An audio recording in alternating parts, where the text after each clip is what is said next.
Polemik Sirekap masih menjadi perbincangan hangat di media sosial. Terakhir, KPU ini menghentikan penayangan dari grafik di situs resmi KPU. Nah, untuk mengetahui sebetulnya seperti apa Sirekap ini berjalan, sudah bersama saya mantan Ketua KPU periode 2017-2022, Arief Budiman. Pak Arief, selamat siang. Terima kasih Pak atas waktunya. Selamat siang, Mas Glenn. Pak Arief, langsung aja aku mau nanya. Ini KPU kemarin baru saja menghentikan penayangan dari grafik di situs KPU. Hmm. Pak Arief melihatnya penghentian ini seperti apa? Pertama, menurut saya itu tidak cukup punya alasan untuk dihilangkan ya, karena KPU masih menampilkan hasil penghitungannya, gitu kan? Hmm. Nah, ketika hasil penghitungan itu masih ditampilkan, sebetulnya untuk memudahkan publik tahu hasil penghitungan, tentu juga ditampilkan rekapitulasinya. Nah, ini kan rekapitulasinya tidak ditampilkan dalam bentuk diagram-diagram yang biasanya publik kita itu kan biasanya memang ingin tahu hasilnya aja. Hasilnya gimana sih? Ya klik buka webnya KPU, lalu dia lihat diagram, oh sudah masuk 60% dari total jumlah TPS. Hasilnya ini, klik klik klik klik klik gitu. Kalau sekarang publik ingin tahu hasil pemilu, begitu dia buka, lalu ada deretan nama provinsi. Anda ingin tahu provinsi mana? Lalu dia klik situ. Anda ingin tahu kabupaten mana? Lalu dia klik kabupaten di provinsi itu. Terus sampai ke TPS. Baru dia tahu hasilnya hanya di TPS itu. Kalau ingin tahu di TPS yang lain, dia harus klik lagi ke wilayah yang lain. Jadi menurut saya ini menyulitkan ya. Mestinya ini menjadi semangat KPU yang slogannya salah satunya adalah KPU melayani. Itu kan berarti melayani pemilih menggunakan hak pilihnya, melayani pemilih mudah mengakses hasil pemilunya. Nah, dengan tidak ditampilkannya grafik, sebetulnya makin agak sulit ya bagi publik untuk bisa cepat tahu hasil pemilunya gitu. Kalau misalkan Pak Arief mengatakan bahwa sebetulnya berarti kan Sirekap ini diperlukan ya Pak. Kenapa sampai KPU ini harus menghentikan penayangan? Apakah karena pro kontra yang sudah menjalar kemana-mana ini atau gimana Pak Arief? Nah, gini, kenapa sih rekap itu diperlukan? Sebetulnya yang memerlukan bukan hanya KPU, ya. Pertama, kalau bagi penyelenggara, KPU bisa melakukan Sirekap bisa menjadi alat kontrol ya bagi pasukannya yang di bawah, yang di TPS, yang di BPS, di BPK, di kabupaten, di provinsi. Kalau ada yang, mohon maaf nih, nakal gitu ya, ada yang merubah-rubah angkanya, dengan Sirekap, KPU bisa lihat itu. Yang kedua, bagi peserta pemilu juga bisa dengan mudah mendapatkan salinan data hasil penghitungan maupun rekapitulasi pemilu. Nah, dia bisa ngontrol apakah pasukannya yang di bawah, saksi-saksi misalnya, baik saksi yang ada di TPS, di kecamatan, itu bekerja dengan benar nggak? Hmm. Salinan-salinan yang dia terima sama nggak dengan apa yang ada di Sirekap misalnya gitu loh.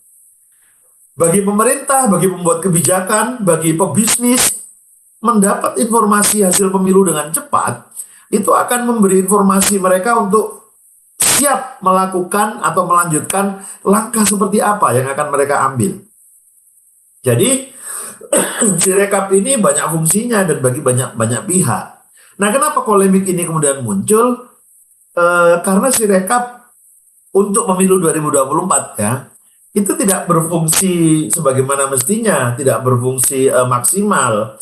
Karena beberapa angka yang tertulis di dalam form C hasil itu, yang ukuran plano itu, ternyata dibacanya salah gitu loh. Di beberapa tempat bahkan anomalinya itu sangat sangat tidak rasional lah gitu ya. Penyimpangannya itu terlalu besar. Jumlah pemilih per TPS dibatasi 300 orang misalnya. Ternyata, loh, kok perolehan suaranya jauh melebihi angka 300 misalnya. Nah, anomali-anomali atau ketidaksinkronan ya antara apa yang tertulis dalam C hasil dengan bacaan foto atau bacaan kamera yang digunakan untuk memfoto hasil itu, dan terjadi di banyak tempat. Itulah yang mungkin membuat polemik tentang Sirekap ini terus jadi berkepanjangan.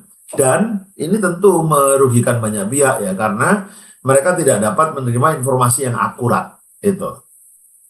Nah, tapi kebijakan untuk menghilangkan, kalau sekarang yang dihilangkan hanya diagramnya saja ya. Sebetulnya beberapa kali kebijakan diambil. Beberapa waktu yang lalu sempat menghentikan kelanjutan proses Sirekap, kan sempat dihentikan beberapa saat, lalu dilanjutkan lagi. Nah, sekarang ketika dilanjutkan, tampilannya diubah, tidak lagi menampilkan batang diagramnya. Menurut saya ini tidak tepat, gitu ya. Yang harus diselesaikan sebetulnya ya akurasi tampilan bacaan Sirekap itu yang harus dibenahi, bukan kemudian tampilan untuk publik yang dibatasi kemudian dihilangkan ya. Karena gini, fakta itu menunjukkan bahwa semakin KPU atau penyelenggara pemilu itu transparan, semakin transparansi yang tinggi itu menumbuhkan partisipasi. Apa buktinya? Buktinya banyak publik melihat Sirekap. Lalu ketika ada yang nggak benar di Sirekap, ada yang nggak sesuai di Sirekap, publik memberi laporan, publik memberi catatan. Itu artinya sebenarnya transparansi ini menumbuhkan partisipasi yang besar. Nah, kalau ini ditutup, ya, kalau sementara sekarang kan tampilan batang diagramnya yang ditutup gitu ya. Ya mungkin publik masih coba nyari-nyari, walaupun kemudian susah. Saya sendiri ya harus nyari ke TPS-TPS itu, dokumen-dokumen di kecamatan-kecamatan, di kabupaten kota, harus nyari satu-satu. Itu menyulitkan gitu loh. Bukan tidak mungkin ketika sulit, ya nanti masyarakat juga cuek aja, aduh susah banget, mau nyari hasilnya gini aja susah gitu, kira-kira gitu. Selain dari alat untuk bisa merekam hasil Ceplano itu, Pak Arief, apakah ada indikasi lain yang membuat Sirekap ini akhirnya menjadi, bisa dibilang kacau? Selain apa namanya, menghilangkan tadi? Iya, selain tadi sistem yang bisa memindai hasil Ceplano itu kan difoto dan akhirnya ditampilkan ke publik kan. Kemarin KPU mengatakan bahwa sistem itu yang salah membaca data. Selain dari hal itu, ada faktor lain yang membuat Sirekap ini menjadi pro kontra? Mungkin keterlambatan ya, timing, kecepatan publikasinya. Jadi dua hal penting yang harus diperhatikan untuk Sirekap ini. Pertama, akurasi datanya. Ya, jadi kalau angka X ya dibaca X, bukan dibaca X plus 1 misalnya gitu ya. Kalau angkanya Y ya dibaca Y gitu kan. Nah, yang kedua, waktunya. Ketika pemungutan suara tanggal 14 dan itu selesai, ada dihitung tanggal 14 atau tanggal 15, mestinya tidak terlalu lama dari waktu itu ya. Itu sudah bisa di-upload. Rekapitulasi di kecamatan itu jadwalnya sebenarnya kan sampai tanggal 2 Maret. Mestinya seluruh data rekapitulasi di kecamatan juga sudah bisa di-upload. Tapi faktanya kemarin saya lihat, saya belum cek ya per hari ini ya, tapi per kemarin saya lihat masih banyak data di kecamatan yang belum terupload. Nah, ini timing ini penting. Nah, sekarang masuk ke rekap di tingkat kabupaten. Nah, mestinya begitu selesai rekap di tingkat kabupaten, data di kabupaten juga langsung diupload. Nah, ketika itu sudah diupload, sudah dibaca oleh publik, maka siapapun yang akan melakukan manipulasi terhadap data, itu nanti akan terlihat, itulah. Bisa terkontrol. Sirekap ini sebetulnya salah satu alat kontrol yang paling efektif. Dan tujuan dibuatnya Sirekap, sebagaimana dituliskan juga ya di dalam peraturan KPU dan pedoman teknis yang dibuat oleh KPU, setidaknya ada 3. Yang pertama, publikasi hasil penghitungan. Yang kedua, publikasi hasil rekapitulasi. Nah, yang ketiga, ini penting juga ini, alat bantu dalam proses rekapitulasi. Jadi ketika dilakukan proses rekapitulasi secara manual, mereka juga menyandingkan dengan Sirekap. Lihat, ini beda nggak nih? Loh, ini kan fotonya otentik gitu loh. Tadi ketika merekapnya nanti tiba-tiba muncul angka yang berbeda, Nah, ini bisa jadi alat kontrol, penyanding Hmm. gitu. Kalau masalah dengan situng yang tentu Pak Arief dulu punya pengalaman, itu sama atau berbeda ya Pak dengan Berbeda, hari ini? karena kalau situng dulu data, formulir ya, formulir itu Hmm. dipindai, di-scan gitu ya, di-scan, formulirnya di-upload, lalu angka-angkanya di-input secara manual. Jadi kan di dalam formulir itu kan tertuang Oke. perolehan suara masing-masing, partai politik, kandidat gitu ya. Hmm. Itu diinput oleh SDM kita, oleh tenaga manusia. Nah, ketika diinput, kemarin ada beberapa yang salah, gitu kan? Seingat saya sih 369 temuannya ya. Nah, berbekal pengalaman itu, maka di 2009 di 2020 pada saat Pilkada 2020, kami menyempurnakan. Makanya namanya kita ubah, tidak lagi situng, bukan lagi sistem informasi penghitungan. Lalu apa namanya? Namanya Sirekap, sistem informasi rekapitulasi. Kenapa disebut Sirekap? Karena begitu petugas kita di TPS itu memfoto C hasil, datanya langsung terkirim ke pusat data kita, ke server kita, ke web kita, itu langsung dibaca secara elektronik angka-angkanya dan langsung dijumlahkan. Jadi begitu kita klik kecamatan A, itu seluruh TPS yang ada di kecamatan A yang sudah diupload, kita tahu rekapitulasinya, gitu. Hmm. Kita klik Kabupaten A, maka seluruh TPS yang ada di Kabupaten A itu terbaca di situ. Karena angka-angka itu tidak perlu lagi dijumlahkan secara manual, tidak diinput lagi secara manual. Tetapi teknologi Sirekap sudah mampu membaca formulir C hasil itu dan langsung angka-angkanya dijumlahkan oleh sistem gitu. Hmm. Oke, Pak Arief, kalau kita bicara soal Sirekap ini juga tidak terlepas dari kenaikan suara PSI yang kemarin sempat terjadi. Kalau pengalaman Pak Arief di tahun 2019 dan juga mungkin sebelumnya, apakah ada kenaikan sesignifikan ini yang pernah terjadi Pak selama pemilu di Indonesia? Tidak ada, ya. Saya ingat saya kemarin ada beberapa problem kesalahan itu di Pilpres. Di Pileg saya agak lupa ya, terus terang saja. Tapi Hmm. andekan mungkin ada kejadian yang saya tidak ingat lagi itu, mungkin satu dua saja gitu loh. Kalau Hmm. sekarang ini, kalau kita perhatikan konferensi pers yang dilakukan oleh KPU ya beberapa Hmm. waktu yang lalu, mereka menyatakan terjadi kesalahan baca oleh sistem itu di sekitar 154.000 TPS. Itu luar biasa besar itu. Kenapa sampai bisa terjadi seperti itu gitu loh. Hmm. Oke. Padahal kan kejadian di Pilkada 2020, seingat saya kesalahan baca praktis boleh dibilang tidak ada ya. Mungkin satu dua yang kemudian kita perbaiki ya mungkin salah bacanya. Tapi seingat saya sih praktis tidak ada kendala itu, gitu loh. Oke. Seingat saya di 2020 penggunaan Sirekap itu kendalanya hanya soal waktu. Jadi waktu itu kita target dalam waktu 5 hari atau Hmm. paling lama 7 hari seluruh hasil sudah masuk. Nah ternyata itu agak molor. Beberapa hari kemudian baru semua masuk gitu loh. Sebagai orang yang pernah di KPU, Pak, kalau misalnya Bapak mengatakan bahwa tadi tidak pernah ada kenaikan sesignifikan ini, Bapak melihatnya apa ya penyebab kenaikan PSI ini, Pak? Apakah memang Eh, karena sistem tadi atau seperti apa? enggak. Pertama saya tidak mengambil kesimpulan itu tadi ya. Hmm. Kenaikan yang signifikan karena terminologi signifikan itu sebenarnya berapa angkanya? Mau Ya. 1.000, 2.000, 100.000 sehingga disebut signifikan. Itu Hmm. menurut saya perlu dianu dulu. Jadi jangan sampai nanti kita seolah-olah menghakimi Betul. partai peserta pemilu ataupun menghakimi penyelenggara pemilu. Tapi saya ingin menyampaikan fakta-faktanya aja ya. Nah, setelah apa yang disebut terjadi kenaikan atau perubahan angka yang signifikan tadi itu, Hmm. ternyata kan juga tidak hanya di satu partai, Betul. ya. Walaupun mungkin di partai-partai yang lain angkanya tidak terlalu besar, gitu ya. Tapi ada yang agak dianggaplah cukup signifikan di partai tertentu, gitu ya. Nah, ini perlu didalami dulu, Mas. Perlu dicek dulu, ya. Apakah memang terjadi perubahan? Perubahan itu terjadi pada siapa saja?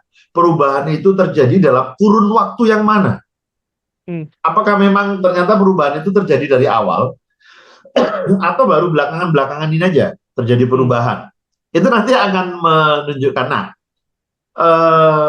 banyak pihak mengatakan ini perlu diaudit forensik. Ya, menurut saya bisa saja. Karena itu saya pikir akan menjadi cara yang paling fair ya bagi semuanya, bagi KPU, bagi peserta pemilu, karena akan menunjukkan itu tadi, login, logout, terus ada perubah, edit, apa segala macam itu kan bisa dilihat sebetulnya. Kapan terjadi editing data, kapan terjadi login, kapan terjadi logout, kemudian penambahan data dan segala macam, upload, take down, segala macam itu akan kelihatan. Apakah itu terjadi memang di awal-awal karena ada kesalahan dan mudah diperbaiki, atau sebetulnya ini sudah normal tiba-tiba baru terjadi sekarang misalnya. Itu kan yang kita perlu lihat banyak hal, banyak aspek sebelum kita mengambil kesimpulan tadi itu. Artinya audit forensik itu diperlukan untuk bisa mengetahui apakah lonjakan suara salah satu partai ini wajar atau anomali ya Pak? Iya, bisa saja. Tapi saya rasa bukan hanya untuk itu ya, termasuk untuk melihat kenapa sih kok sistem ini bisa salah membaca. Kan di dalam penghitungan, di dalam formulir C hasil, itu ada kotak-kotak. Ya. Yang kotak-kotak itu kalau tidak ada angkanya, itu diisi silang. Lalu misalnya silang, terus ketemu angka misalnya 7 gitu. Ternyata silang-silangnya itu ketika dipotret dengan sirekap, itu berubah menjadi angka. Sehingga angka lalu 7. Jadi angka yang mestinya satuan, itu bisa menjadi puluhan, ratusan, bahkan bisa jadi ribuan. Nah, itu juga perlu audit yang ini juga. Gitu loh. Jadi bukan hanya soal hasil ya, tapi juga proses penggunaan aplikasi ini perlu dicek juga. Oke, pertanyaan terakhir Pak Arief. Ini selain dari tadi audit forensik yang perlu dilakukan, apa yang harus dilakukan oleh KPU agar bisa masyarakat ini percaya dengan informasi yang diberikan dan juga tadi kontrol pengawasan ini bisa kembali berjalan? Oke. 3 hal setidaknya ya menurut saya yang perlu diperhatikan. Yang pertama, KPU tetap harus bekerja secara transparan. Bekerja secara transparan itu bukan hanya menampilkan data ya, tetapi menampilkan data yang mudah diakses oleh publik, yang mudah dipahami oleh publik, tidak menyulitkan. Nah, itu yang pertama, bekerja secara transparan. Yang kedua, bekerja dengan penuh integritas. Kalau jangan sampai orang menuding Anda bekerja ini karena si A minta begini, si B minta begitu, si C minta ini itu dan segala macam. Tunjukkan bahwa Anda bekerja ini secara penuh integritas. Yang benar ya benar, yang salah kira-kira gitu.